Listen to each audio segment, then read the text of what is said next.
Alrighty, how's it going, everyone? Another great day. Glad to be back. It's Tuesday. You know what that means. Another fantastic live show.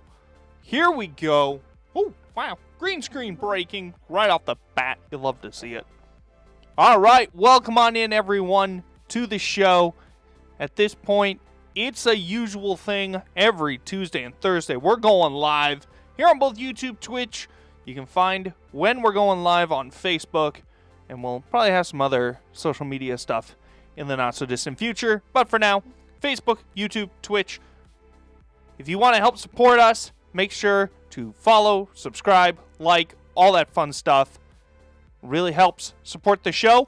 But without further ado, let's get right on into it here. Today, we've got Talladega. And boy, oh boy, was it a good one. Not only was I right, humble brag there, I was right in saying Carson Hocevar won. But Carson Hocevar may have won the greatest race of all time. Not in terms of racing by any means. But when we look back on this race 10, 15 years from now, we may look at this and say that race changed NASCAR. From the burnout celebration that was just endless, but in a good way, that burnout never ended. And I was there for the entire thing. I thought getting out of the car, doing the burnout, driving around, amping up the crowd, that was all fantastic. That's what we need. That's probably the most original celebration that I can remember. Oh, there's been a couple. Carl Edwards' backflip comes to mind as maybe the next most original because it takes such skill. But in terms of timeline, when you go, okay, there was the Polish victory lap. Then there was Carl Edwards' backflip. Then there was the Kyle Busch bow that just really became a signature look for NASCAR. I would say since Kyle Busch's bow, it's more creative. Carl Edwards' backflip is more creative than Kyle Busch's bow, but just in terms of the timeline, this is probably the most original celebration we've had in quite some time.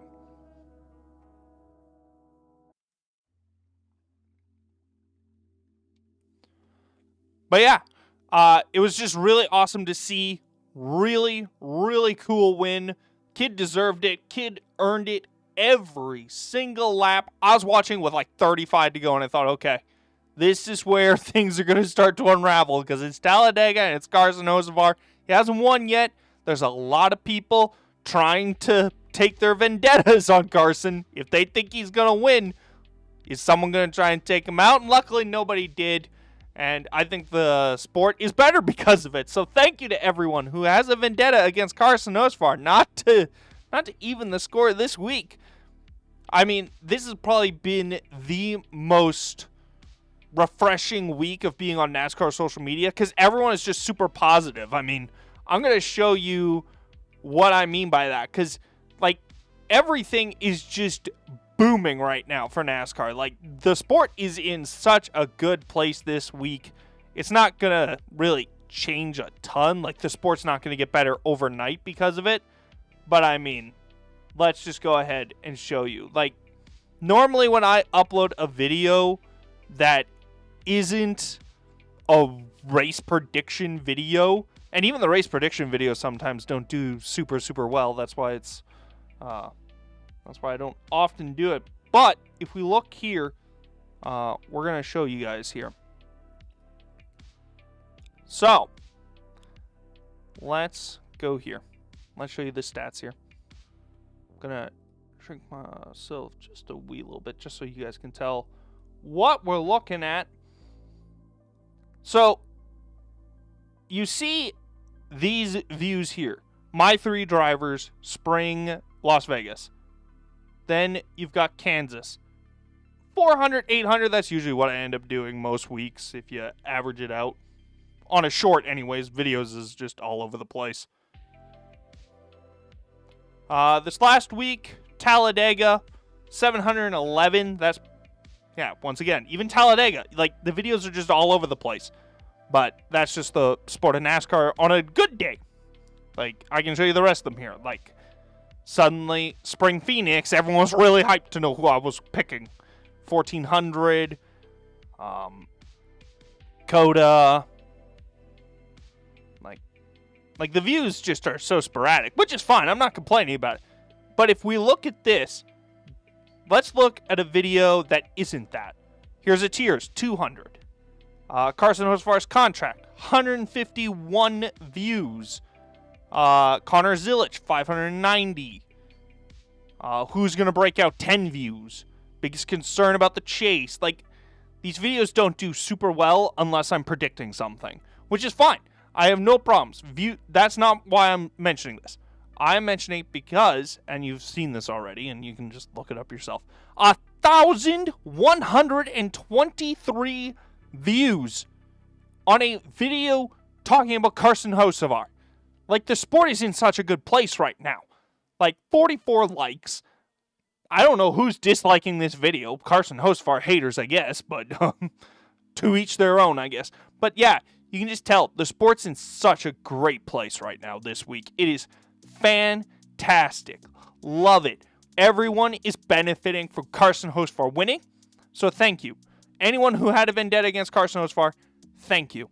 You can now take your anger out during the All-Star race at Dover. Now that is the appropriate place to do that. But yeah, Carson Hocevar wins this weekend. It just fantastic racing. I mean, it's gridlock, it's Talladega. But I felt like this version of Talladega was better than what we had seen in past. I mean, I look back at last year, and I mean, no one's doing anything for like the last 40 laps. And it felt like that kind of here too, which is why I was pretty confident that unless Hocevar was going to get taken out by the field, that he was going to be in pretty good shape to win this race as long as everything kept going green. But yeah, he kept control of the race. It was just, I felt really good about it and ultimately got the job done. Fantastic. Let's keep talking about Carson Hocevar because, he is the main guy. This is the guy that everyone's talking about right now. And let's look at the results that Carson Hocevar has been on. Because I didn't notice this until today when I started watching other people talk. Carson Hocevar may be a championship contender. I did mention it on Monday I didn't mention it this morning in the short that Carson Hocevar could be a championship contender because he was 8th in the points. But I couldn't figure out how this man was 8th. I kept looking at the stats. And today it finally clicked while I was listening, talking to everyone. This is how, right here, look, the first 5 weeks of the season, you'll only have Atlanta. That's fine. This is what we expect out of Carson Hocevar, and I think what a lot of people think would have happened. Darlington is when the switch flipped. 4th at Darlington, which he's really good at Darlington. Martinsville, 17th, okay, got taken out by Bubba. 10th at Bristol, 13th at Kansas, was running top 5. Should have been better there. But the win at Talladega, he's got an average finish right now of 14.0 and he sits 8th in the points, as we said before. Like, this guy is breaking into the top echelon. This reminds me of Ross Chastain in 2022, when Ross was up in the mix and was just making headway, but making a lot of enemies at the same time. Now, Hocevar has the enemies down. He's already got that part down, and he didn't have to run up front. But I think we're seeing Ross Chastain now in Carson Hocevar. And Carson Hocevar has the capability of creating a Hail Melon kind of scenario. Is it going to be the Hail Melon? No. But Carson Hocevar has, I would go as far as say the celebration in Talladega is his Hail Melon. Like, it is that impactful right now that everyone's talking about him. Everyone's talking about NASCAR. Everyone's talking about Talladega. Like, he has transformed the sport for the better, at least in the short term. Whether or not it's going to be the long term depends on how long he's going to win and if he's going to contend. And Spire seems to be on the upward trend, which is really good. I was thinking this week on my drive home from work, is that Spire Motorsports might be positioned the best to take over for Stewart-Haas Racing. Stewart-Haas Racing, as we know, was a powerhouse contending with Team Penske, with Joe Gibbs Racing, with Hendrick Motorsports. They were kind of that fourth tier for many, many years. Then 2021, they kind of fell off and we stopped talking about them. But from their inception in 2009 till 2020, that team was a force to be reckoned with. They won 2 titles, Tony Stewart's in 2011, Kevin Harvick's in 2014. And I think right now, Spire is shaping up to be that Stewart-Haas Racing.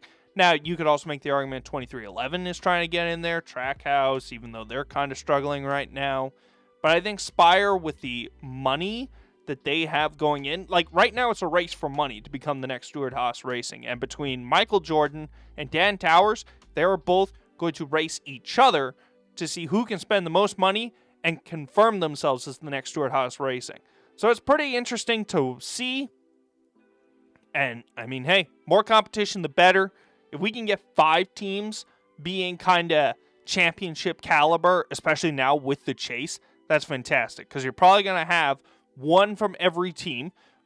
If I were to take a guess, it'd probably be Kyle Larson out of Hendrick, Ryan Blaney out of Penske, and then you would have, at the moment, Denny Hamlin, but I think Chase Briscoe will take that spot pretty quickly. And then you would have Carson Hocevar out of Spire and Tyler Reddick out of 2311. Plus, you throw in Chase Elliott, William Byron out of Hendrick Motorsports. You throw in Christopher Bell into the mix. You might be able to throw Ty Gibbs in there pretty soon. I mean, he's still like top 5 in points at the moment. And then you throw in Bubba Wallace if he contends, Corey Heim if he gets there. I mean, we have the potential to go into a season where virtually the entire chase field could win the championship, and somebody is going to have a quote-unquote bad season. Like, by the standards that we're going to set, we are in a position where almost the entire, what would be the essential of an F1 grid, can win the championship, which is just awesome. And so, keep spending money. Keep spending money, Dan. Keep spending money, Michael. It's going to make this sport so much better. So awesome. But yeah, before we get into the results, we'll wrap up on Carson Hocevar here. Let's talk about where Carson Hocevar could win next, because I think that's kind of a fun little topic here. I posted this on social media. Where is Carson Hocevar's next win going to come from? And I think you probably have about 5, maybe 6 tracks that you could name. And I put 3 up on the poll. The Coca-Cola 600 or Charlotte in general. Bristol, the night race is coming up. The Southern 500 or anywhere else. And I put Homestead Miami Speedway as the photo there for that. I think he could win, arguably, the Coca-Cola 600. I think that could be next. Next up, I would probably give him the Southern 500. I don't know if he can win Bristol. I think Bristol is so chaotic, at least this year. I don't know. And I think when we get into the chase, there's going to be a lot of pressure. And if he's made more enemies, it will be a really easy way to get rid of them. So I like looking at the Coca-Cola 600 and the Southern 500 to be those next tracks that he could probably win on. He could also win at Nashville. He could win at Iowa. Like, the kid is just super uber talented. But yeah, right now, my money, if I had to guess right now, I'm not holding myself to picking Carson Hocevar to win the Coca-Cola 600. But right now, if you ask me, when can he win next? I'm going to say the Coca-Cola 600 will be the next time we're talking about Carson Hocevar potentially winning. Now, I know he ran well at Texas. I haven't quite looked at the numbers. But from what the standout performances that I've seen and what I have been able to pull from both stats and my own memory of the eye test, the Coca-Cola 600 stands out as Carson Hocevar's next best chance to win. All right, so then, let's move on to the results from this past weekend at Talladega. We already talked about him. Carson Hocevar. Fantastic. He has won. Woohoo! Next up, Chris Buescher. Man, why is Chris Buescher always second in these races? Kansas. This race, There's a few others, but Chris Buescher, Darlington of 2024, even though he wasn't second, but he got crashed out there by Tyler Reddick. Chris Buescher, so many times, has gotten his heart broken in these really, really pivotal races. Now, it doesn't hurt Chris Buescher to be finishing second, but man, you would think that sooner rather than later, he's going to come out on the right side of a few of these. And I mean, his win's coming. His win's coming. I think I would probably bet money right now. The way RFK is racing, the way RFK is racing right now, as I predicted at the beginning of the season, all three of them could win a race, and there will be enough wins at that organization this year that everyone at least would get one. I mean, if I'm going out on a limb today, I'm going to say it. Each RFK member will have a win by the end of the season, especially the way the season's gone right now. I mean, you got Kyle Larson winless, William Byron's winless, obviously Alex Bowman's winless, but that's because he's missed like 4 weeks, but you can usually chop him up for at least one win. Christopher Bell is winless. Chase Briscoe is winless. Like, this season is so weird. I mean, let's go through the top 10 here, and you got Chase Elliott. He has a win. I mean, that was it. Outside of Carson Hocevar, who obviously won the race, Chase Elliott was the only driver in the top 10. But, yeah, I think Chris Buescher will probably make noise and at least get one win. Alex Bowman, third. Finally, this team finally gets right. A good get-right week. See, Kansas, they ran really well. They didn't necessarily get the finish. Here, they weren't necessarily up at the front, but they get the finish that they deserve. Hendrick Motorsports cashing in those checks to pay for the destroyed race cars that happened on that big one there. Alex Bowman, Chase Elliott, bringing home the bacon this week. Lovely, lovely. Zane Smith, somehow, I don't know how, I didn't see him much. He comes out with a top 5 finish. Ricky Stenhouse Jr. doing Ricky Stenhouse Jr. things at super speedways. Could have won this race, arguably, and should be the reason. Should have gotten a nice big box of chocolate from Carson Hocevar there for pushing him and not wiping him out. Ross Chastain gets Trackhouse a solid finish there in 7th. Austin Cindric, man, this guy quietly going to make a push for the chase. He's in right now, according to the points. But, yeah, Austin Cindric, very quiet. He could be a dark horse pick, though, to win the title this year, just based on the way he is running right now. Noah Gragson, 9th. Kyle Busch in 10th. And Kyle Busch, we're going to talk a lot more about him because he had some news break earlier this week.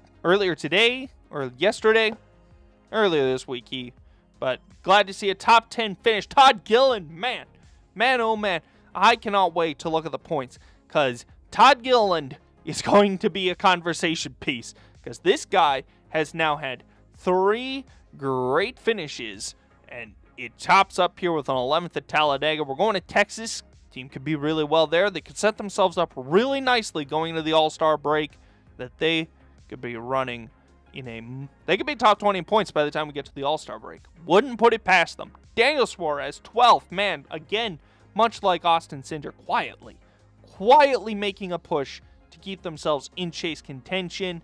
And then behind me, Ty Dillon is 13th. That's really good. This is what they need to do. They don't have Chevy support, so when you have opportunities like this, you got to make the most out of them.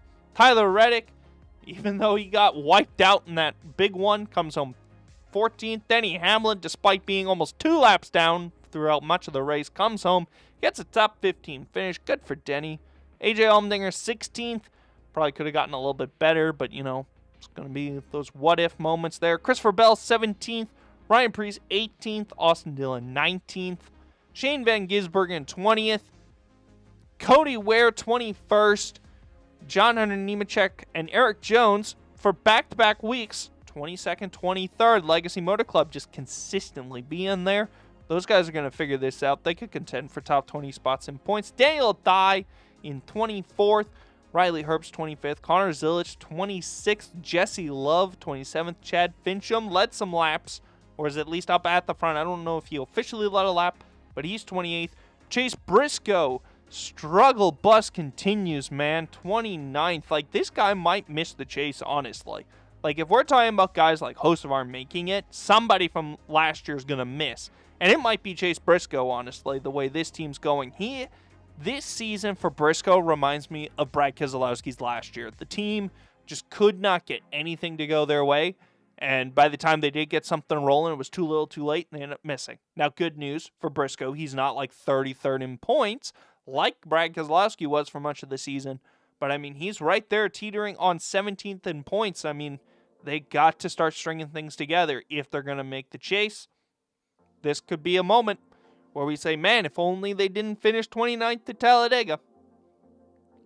Joey Gase is 30th, Brad Keselowski 31st, Michael McDowell 32nd, Josh Berry 33rd, Ty Gibbs 34th, William Byron 35th, Bubba Wallace up at the front of the big one, got a wrong tap from Ross Chastain, crashes out, wipes out the whole field, 36th. Ryan Blaney's 37th. Cole Custer is 38th. Joey Logano, the struggle season for him as well. This guy, when we look at the points, on the fringe, he too could miss the chase. Would be a big shock to see a chase without Joey Logano and Chase Briscoe, considering last season. And Kyle Larson, man, oh man, dead last. Just when we thought he was finally figuring this out, we get reminded that it's Kyle Larson in Talladega, and there is just no hope there for Kyle Larson fans. Really, really sucks there, but, you know, we will just have to go at it next week. The good news about being a Kyle Larson fan, you don't have to wait long for a track that he's actually good at to show up on the schedule, because he's usually pretty good at most tracks, not named Daytona, Talladega, or Atlanta, which is why it's been such a treat to watch these last couple of super speedway races.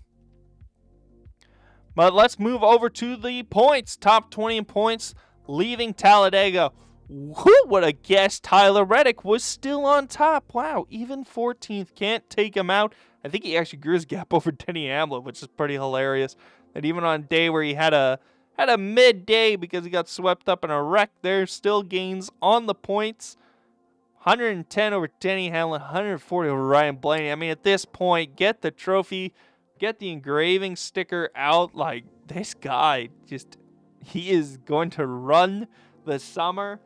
Really, unless he collapses, I mean, at this point, he's probably won it, or at least will find himself in a very good spot. Going, like, at worst, I'm going to say Tyler Reddick enters the chase in the second seed, just based on these points. Ryan Blaney, third. Chase Elliott right there. He could probably make a case at this moment, but I mean, when Tyler Reddick's got 5 wins, it's going to be really, really hard to make up the gap. Ty Gibbs, top 5 in points. Look at him go. Kyle Larson is 6th. Chris Buescher finished 2nd, got up to 7th in points. Like, this guy flew up the rankings. Carson Hocevar jumped up as well, 8th in the standings. Christopher Bell is 9th. Brad Keselowski inside the top 10. RFK. That's why I'm telling you, folks. They could each win a race. They're right there. They're right there, top 10 in points. That's what you need. And I think they could all still win the title. William Byron is 11th. I said I think you have to probably be top 11 in points for me to realistically say you have a chance to win the title. And then we get into the dark horses here. 12th, Bubba Wallace. 13th, Ryan Preece. 14th, Daniel Suarez.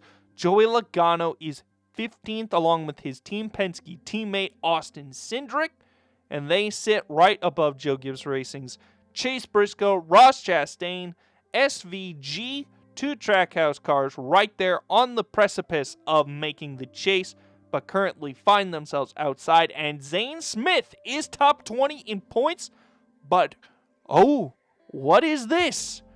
There seems to be some challengers coming for Zane Smith's spot, and maybe even Austin Cindric's. Let's look at the points right now throughout the rest of the field.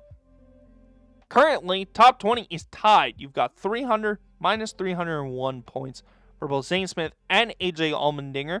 I guess the tiebreaker probably goes to the fact that Zane Smith's stats are 1 top 5, 3 top 10s. That's my guess there. And then you got Todd Gilliland, 2 points back. I've been talking about it. This guy, last week I mentioned it. He was 23rd last week, but had a chance to be top 20. If he has a good run at Texas, he could be top 20 in points. And this guy, I have been saying it over and over and over. I picked him to make the chase last year. I didn't put him in the chase this year, but I had him make the I think I had him make the top 20 in points this year. I think I said that. I had to go back to my predictions video, but I'm pretty sure Todd Gilliland is going to finish top 20 in points based on my prediction.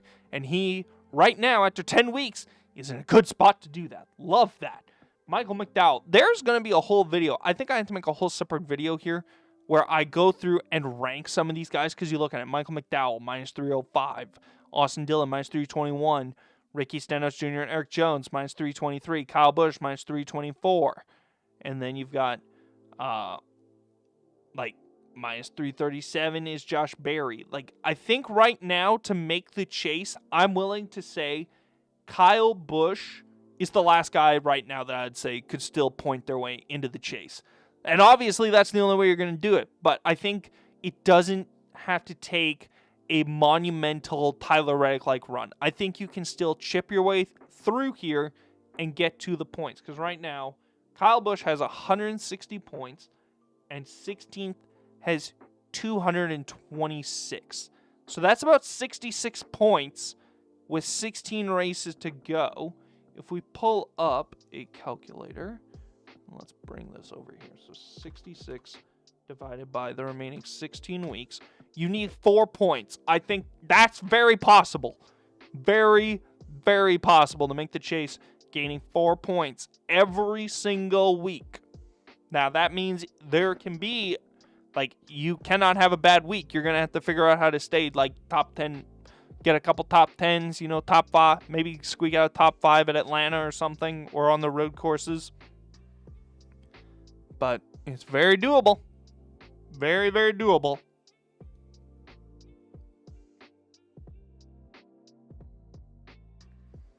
All right.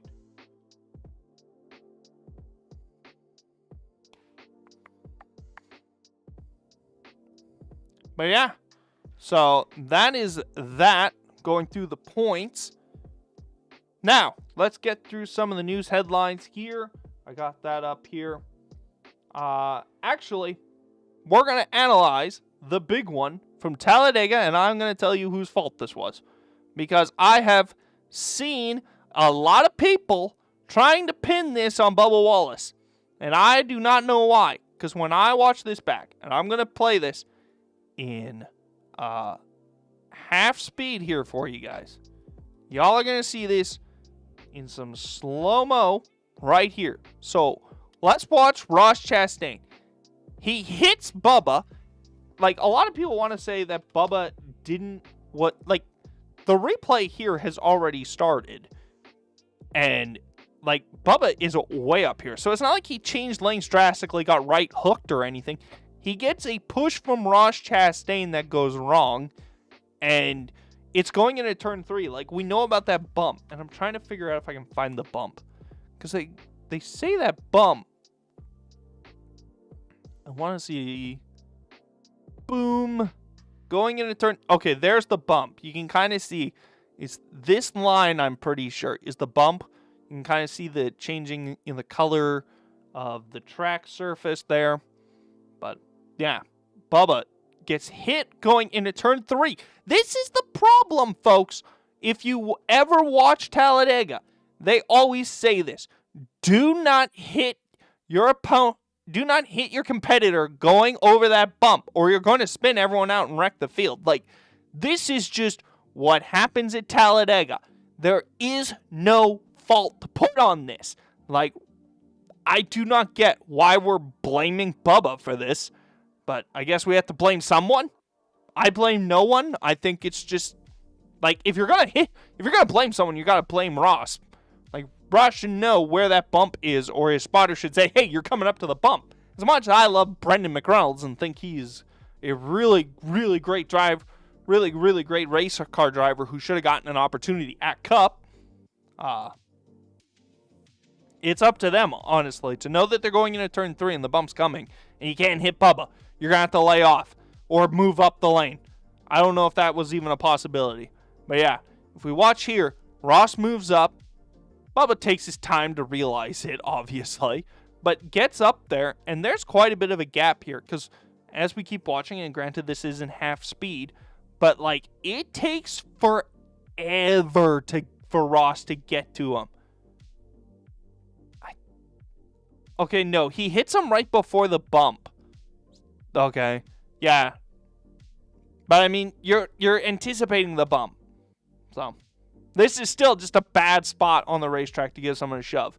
How many times have we seen this? I mean, Joey Logano goes flipping here. Brendan Gaughan goes flipping here a couple of years ago. Like, this is just Talladega. This is what it is. And there's really no way to slice it other than that. It's Talladega. It happens.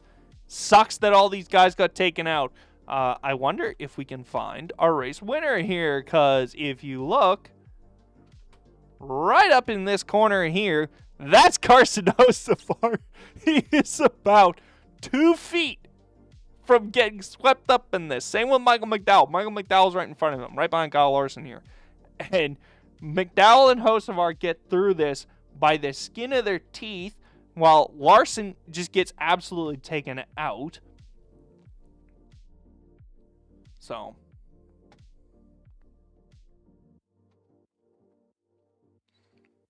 but yeah, Carson Hocevar squeaks by this.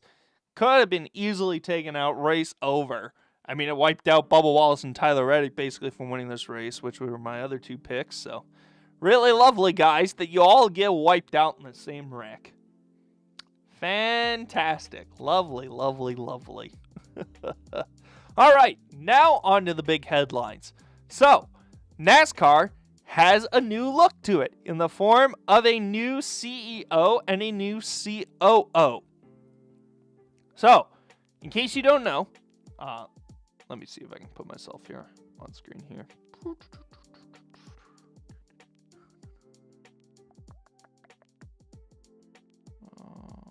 Video. Here I am. Okay. Everyone, meet Jim France. This is Jim right here. This man is Jim. Hang on. No. This man is Jim. Jim France has been the chairman and CEO of NASCAR since 2018 after his nephew, I think it's his nephew, Brian France, did some things that we're not going to talk about today. He did some things that were bad. He got ousted. Jim France takes over. He is, as of Saturday, being replaced by 2 people who you should know quite well in the NASCAR world. Steve O'Donnell, who has been around since the dawn of time, it feels like. Ever since I've been in this sport, Steve O'Donnell has been a part of NASCAR. And Ben Kennedy, who was once a Truck Series driver, now turned into this corporate head who is related to Jim. This is Jim's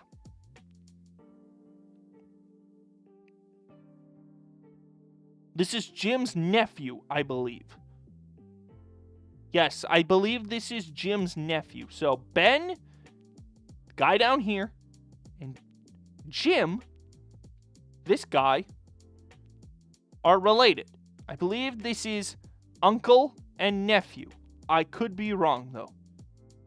But I believe that's how this family dynamic works here.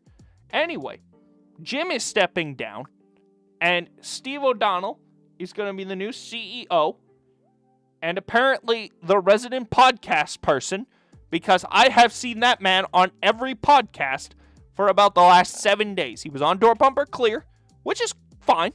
I have no problems with this.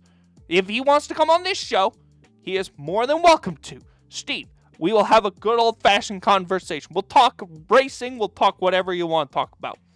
You're more than welcome to. If you're doing a podcast tour, please come on this show. It'll be a grand old time. But yeah, so Steve's going to be running this. Ben's going to be second in command, kind of working on the schedule and a couple other things. But what I really wanted to talk about is the impact that Jim has had on this sport. Because I have seen a lot of people give Jim crap over the last couple of days. And I am sick and tired of it. Because let's all remember Brian France, everyone. Let's go through that. We're not talking about the bad thing he did. You can look it up. It's not like some people have done it, other people haven't. I'm not necessarily going to talk about it because I don't know if YouTube's going to demonetize me or not, or shut this video down. But like, I remember a time where people hated Brian France, and this sport felt like it was on its dying breath. Like, people thought Brian France was ruining the sport, running it into the ground, and just not caring that the sport had lost its viewers, losing its drivers. I mean, it didn't help at the same time Dale Earnhardt Jr. had just retired, and the ratings were cratering because of that. But I mean, the guy, like, there was not a good thing to basically be said about Brian if you talk to most NASCAR fans.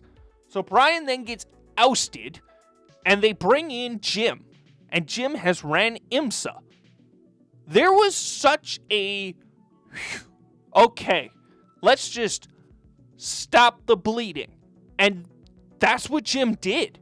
Like, Jim France came in 2018, and in 2019 oversaw something that wasn't his, which was the 550 horsepower package. That was already, we had basically known, I think, about the 550 package by about this time. But, or we were about to learn about it. Anyway, it probably wasn't Jim that created that package. And so he oversaw that. Then he goes into the next year, and everyone is starting to talk about the next gen car because it was starting to be shown off and starting to be tested. And then COVID comes out. Whoop-de freaking do. We go on pause for 10 weeks. Like, the guy has barely been on the job 18 months, has to shut the sport down, has to figure out how he's going to restart the sport, and how to restart the sport safely and fast, because everyone was trying to figure that out. And Jim France led this series through the COVID times, past the COVID times, into a brand new car, like another 18 months after bringing the sport back from COVID. And then, not only that, had to sign a new TV deal, had to deal with the Drivers' Council and all the race teams, and had to go to court. All while making sure the sport didn't hemorrhage more than it was before. Was he the greatest individual to ever run NASCAR? Probably not. I think most people give it to either the Bill France Sr. or Bill France Jr. But Jim France kind of did what he needed to. Honestly, Jim France did what needed to be done, and that was stop the bleeding. He came in, and the sport settled. Viewership hasn't decreased dramatically like it was in the mid-2010s. The sport has somewhat gone up, not a ton. I think right now we're pretty much level. If you can get like 2.5 million viewers on FS1, you're doing something pretty right. And I mean, the Daytona 500 still can draw in 10 million people. So, I mean, it's not a complete, like, the sky's no longer falling. Jim France stopped the sky from falling, in my opinion. Now, granted, like, he's not the greatest person that's ever been in NASCAR, but I think we need to stop giving the man crap. Regardless of what you want to think about the lawsuit. I've shared my opinion on the lawsuit. I thought NASCAR should have won that one. Ultimately, they had to settle and basically lost. So I was wrong on that one. But I mean, I don't think Jim France was all that bad. I don't think Jim France was as bad as people are going to say. And I'm pretty sure when we look back on Jim France's tenure, the thing we're going to say is he stabilized the sport. The sport was going, woo-wee, kablamo. We were on that kind of trajectory, and Jim just kind of went, yeah, we're going to just curve it off there. We're just going to just go through that, and then we got all these bumps in the road, and we're going to be fine. We're going to get through it, and we're going to be fine. And so now it's in Steve O'Donnell and Ben Kennedy's hands. And a lot of people are very excited about that. And I am too. I think that this is a great thing for the sport. But I think we need to definitely give Jim his flowers and not gloss over the good that he did for the sport. I think Jim France did some good for this sport, and we have to acknowledge that, rather than just poo-poo on the fact that the lawsuit happened, regardless of how you feel about Jim France, Michael Jordan, Denny Hamlin, all that. If you put that aside, Jim France did some good, and I think when we look back on it, we will label him as the stabilizer of NASCAR when things were looking pretty dark there for a while. But NASCAR wasn't the only one getting a new look. Kyle Busch has a new crew chief, ladies and gentlemen. Woohoo! Woohoo! 10 weeks in. And Jim Pullman got told, hey, have you ever thought of a desk job? Not to say that Jim Pullman was doing anything wrong, honestly. I mean, they were showing the upsetting video from Bristol, but I mean, everyone gets upset. Like, go listen to Jimmy Johnson Check and House. Even though they're winning 5 straight championships, they're cussing each other out like the whole way through. Like, screaming and yelling at each other is just part of NASCAR and part of racing. Like, you get on iRacing and everyone's screaming at each other, and you're screaming at yourself thinking, why can't I make the race car go better? But yeah, Andy Street is going to be taking over for Kyle Busch this season, for the rest of this season, or at least until they want to make another crew chief change. If that goes sideways, they're really pulling out of the stops. Now, I was very bullish on this season for Kyle Busch, and I still am. And I would want to say I'm even more bullish now on Kyle Busch than I was at the start of the year. And here's why. Let's look at Kyle Busch with Andy Street on the box. Now, what I'd first like to ask everyone is, who is O? Who is O the crew chief? I don't know why Racing Reference has this. But anyway, maybe maybe Randall was suspended or something, I forget. But I don't know who O is. But, so if someone in chat, tell me who O is. That'd be really nice. But that's besides the point. Andy Street comes in at the Charlotte Road Course. Well, Kyle Busch sucks at the Charlotte Road Course, and so he finishes 34th, so nothing new there. But then look at this. Las Vegas, 8th. Talladega, anything can happen, 19th. Martinsville, 13th. Phoenix, top 5 finish.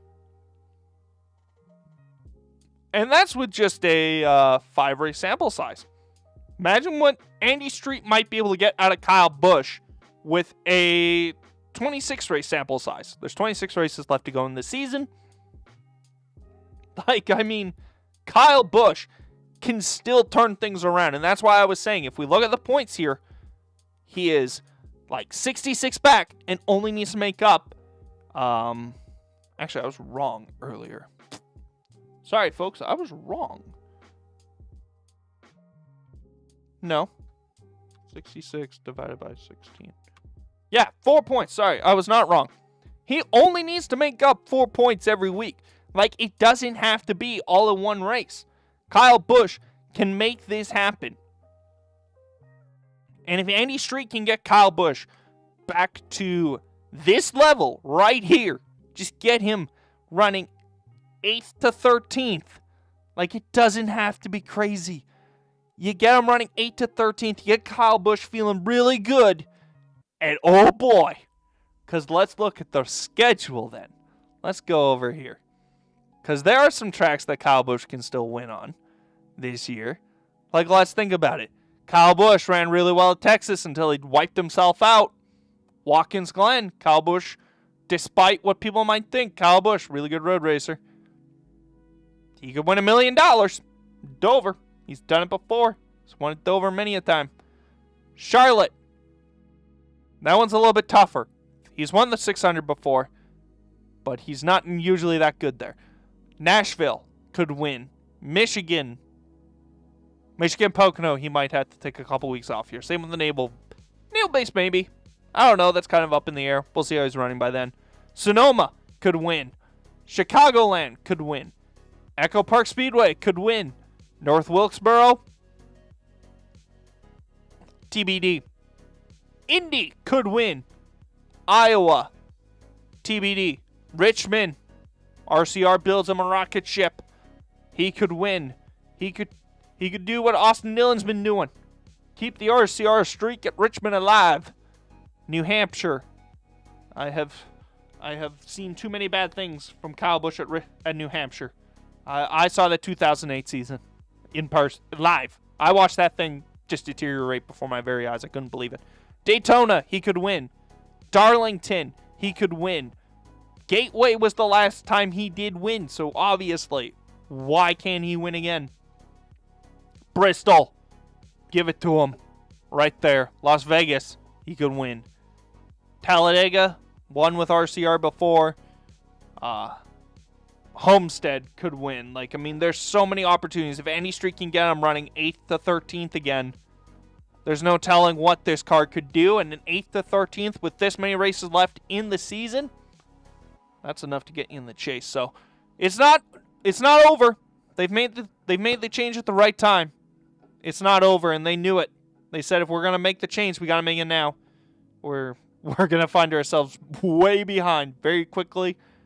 But yeah, come on, Andy. I'm rooting for you. I am rooting for you. That's for sure. All right. Final thing to go over here in today's show is Tyler Reddick's brand new fancy dancy contract. Woohoo! Congratulations, Tyler Reddick. You are now a 2311 racing driver through X number of years. Because of course they don't tell us. What is so... I'm going to go off on a side tangent here. Why can we not learn the years of a contract? Just tell us the confirmed ones. If there are driver and team option years, don't tell us about those. Sure, that's fine. Because there's so much that goes into those. But why can you... is it just so you can bounce a driver and buy out their contract without us knowing that their contracts were bought out? What difference does that make? We want to be able to speculate on these kinds of things every single year. We want to know who's going into contract years, which is why it was so shocking that both Spire and Hendrick have already told us that Hocevar and Larson are signed up for 5 more years, because this is usually how they do this. They announce it's a multi-year extension, but Denny did kind of tease a little bit, and I saw this quote going around social media, that Tyler Reddick will be with 2311 for a long time. That's probably 3 years. I'm willing to bet this is a 3-year extension with probably a team with maybe a couple team options, maybe a driver option. But yeah, 5 wins into the season, 5 wins in 10 weeks. That guy probably was handed a blank check and could write whatever the heck he wanted. He gave Michael Jordan a Daytona 500, won the first 3 races of the season, has 5 of 10, and is leading the points by over 100 points. I think Michael just told him, you write down the number, and that'll go in your bank account. Michael Jordan wants to win, and he knows his best chance to win right now, at this moment, is Tyler Reddick. But we'll have to... It's just speculation at this point. But where does silly season go from here? That's kind of what I wanted to talk about based on this. So, we know that Larson is staying. We know that Hocevar is staying. We know that Reddick is staying. We know a handful of other people are already with new contract, either with existing contracts that go through next season. I really think that this is kind of going to be a bland silly season. I'm not going to lie. We had the potential for one of the greatest silly seasons of all time. But really, we might just see one of the lamest ones. Because so far, everyone is staying, and everyone that could have made noise by moving isn't. Carson Hocevar could have gone to Hendrick if the 48 was actually open. He stayed. Reddick could have moved. Would have been a ridiculously stupid move if he did leave, regardless of the fact that it's not Hendrick, Gibbs, or Penske, just based on the fact that he's won 5 races. Larson could have moved, but again, would have just been utterly stupid too. But yeah, I think Alex Bowman is still the biggest wild card in all this, and I honestly wonder if they are making us wait until the 48 is decided. if Hendrick is moving off Alex Bowman, I think there's enough people waiting because a lot's going to change based on that.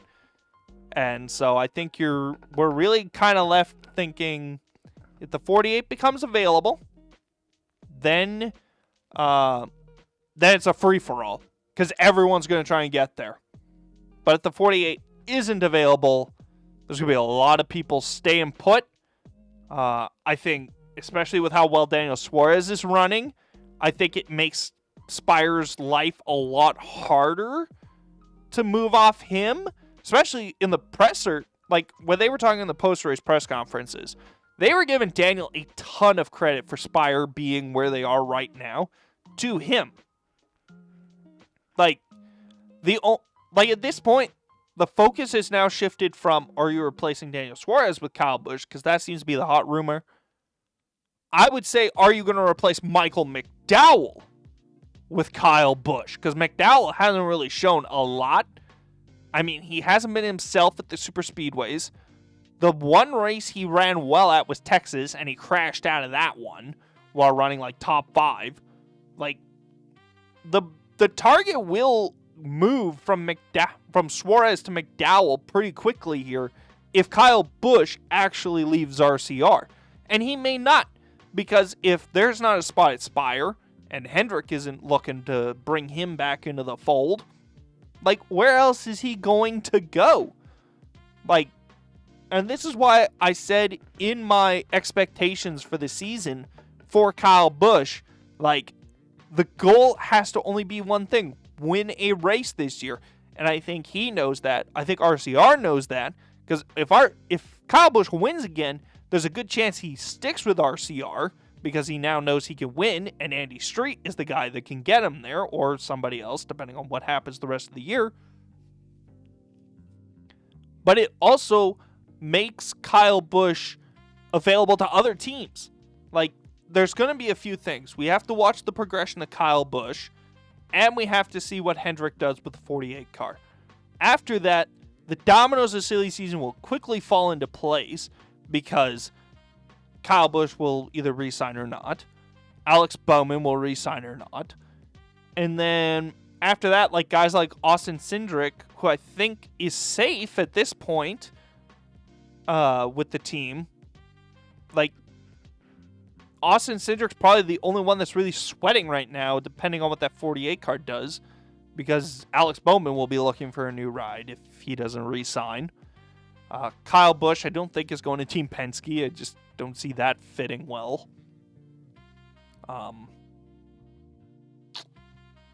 Yeah, like guys like Ricky Stenhouse, like they'll probably re-sign just because it's, where else are they going to go? Like, where are you going to put Ricky Stenhouse Jr.? Like, when you have so many available options.